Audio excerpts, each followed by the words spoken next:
नाम के गांव में टुनटुनी अपनी माँ के साथ रहती थी। बारिश का मौसम चल रहा था। एक दिन टुनटुनी के घर के सामने छतरी बेचने वाला आता है। छतरी ले लो छतरी, रंग बिरंगी छतरी ले लो छतरी। माँ देखो ना, छतरी वाला आया है। कॉलेज जाते समय मैं रोज भीग जाती हूँ, मेरे लिए छतरी ले दो ना माँ। अरे बेटी टुनटुनी, तुम तो जानती हो ना, हम बड़ी मुश्किल से अपना गुजारा करते हैं। अभी मेरे पास बिल्कुल पैसे नहीं हैं, फिर कभी खरीद दूंगी। तब तक आप लोग हमारे इस वीडियो को लाइक और अगर आपने हमारे चैनल को सब्सक्राइब नहीं किया है तो जल्दी से सब्सक्राइब कर लें और कमेंट सेक्शन में जरूर बताएं कि आपको हमारी ये कहानी कैसी लगी। एक दिन बबली कबूतरी बारिश में भीगते जंगल से जा रही थी कि तभी उसकी नजर पेड़ पर लटकती हुई एक नीले रंग की छतरी पर पड़ जाती है। अरे इतनी सुंदर छतरी इस पेड़ पर कहाँ से आ गई? मैं इस छतरी को घर ले जाकर अपनी बेटी को दे दूंगी। बेचारी रोज कॉलेज जाते समय भीग जाती है।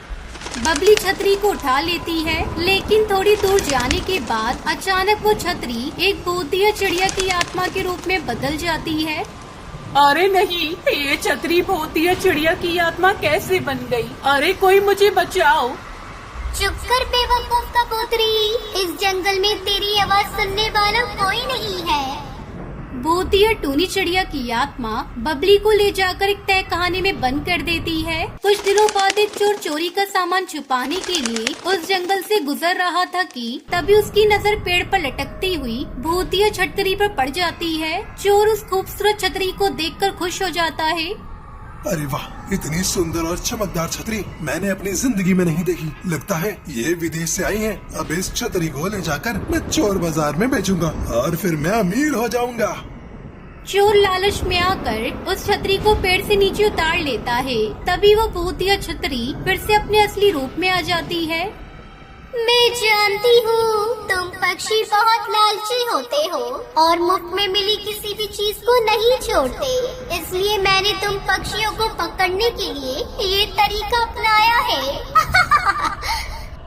भूतिया टूनी चिड़िया की आत्मा उस चोर को भी ले जाकर तहखाने में बंद कर देती है। इस तरह धीरे धीरे गांव के बहुत सारे पक्षी भूतिया छतरी के लालच में आकर उसके गुलाम बन जाते हैं।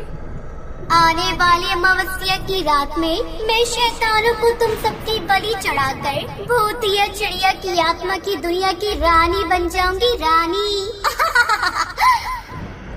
दूसरी तरफ पक्षियों के अचानक गायब होने की वजह से गांव वालों में खौफ फैल जाता है और पक्षी अपने घरों से निकलना बंद कर देते हैं। फिर एक दिन अचानक टुनटुनी के पड़ोस में रहने वाला कालू शहर से लौटकर गांव में आता है। कालू जादू सीख कर आया था। ये सब गांव वाले कहाँ चले गए? कोई नहीं दिखाई दे रहा है। तभी उसके सामने टुनटुनी आती है। वो टुनटुनी से गांव वालों के बारे में पूछता है। टुनटुनी कालू को सारी बात बताती है और अपनी माँ के खो जाने के गम में रोने लगती है। तुम चिंता मत करो टुनटुनी, मैं सभी तरह के जादू सीख कर आया हूँ। ये देखो मेरे पास जादुई गोला है, मैं अभी तुम्हारी माँ का पता लगाता हूँ।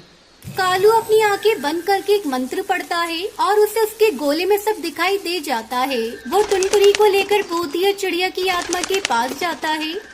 वो देखो टुनटुनी, वो भूतिया चिड़िया की आत्मा छतरी बनकर उस पेड़ पर झूल रही है। अब देखो मैं उसको कैसे मजा चखाता हूँ।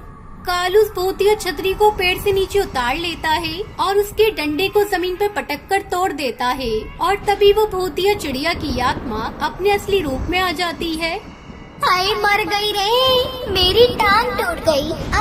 कितना दर्द हो रहा है, एक कौवे में तुझे नहीं छोड़ूंगी।